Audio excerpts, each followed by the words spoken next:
3 days ago, India took an unprecedented decision and a step. India banned 59 Chinese applications. China has retaliated, and part of it is targeting WION. This channel has been blocked in mainland China.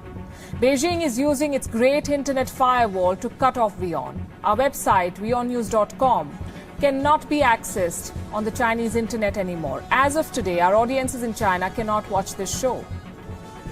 How do we know this? It's not like the government of China sent us an email informing us about this ban.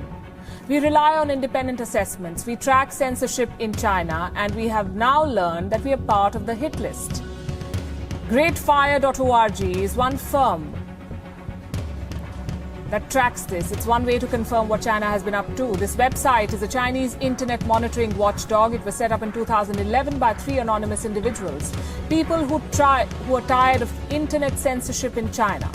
Over time, Greatfire has emerged as a database for internet censorship in China. International news outlets and researchers use it to track digital censorship in China. Its credentials are readily available for anyone to verify.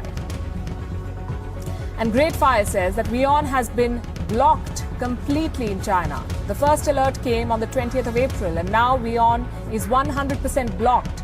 Some other international and Indian media also face different degrees of censorship in China. And honestly, this revelation does not come as a surprise. Since the beginning of this pandemic, WION has reported extensively on China's cover-up.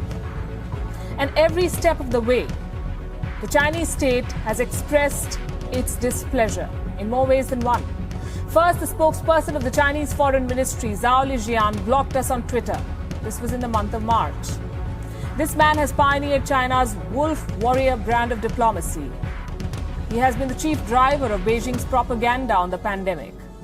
The same diplomat who had claimed that the US Army had brought the coronavirus to Wuhan, only to take his words back.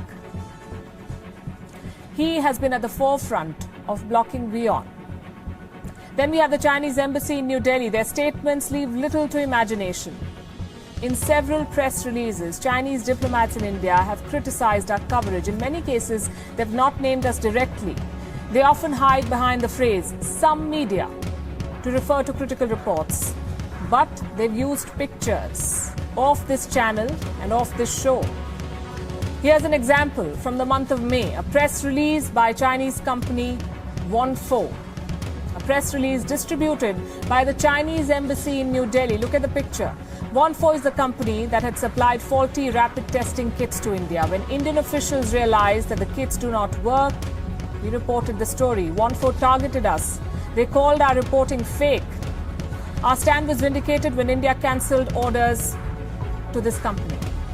Last month, a piece in the Global Times named WION. The article asked WION and other Indian media outlets to think independently. Global Times is a mouthpiece of the Chinese state. It routinely issues threats to everyone, which is why no one should take it seriously. We don't. But the pattern of threats and blocks tells a story. And now WION is banned in China. It is no secret that China does not like the idea of a free press. It has evicted foreign journalists for critical reportage. It has punished citizen journalists at home for showing the truth about the outbreak. The ban on WION is part of the same strategy of press censorship.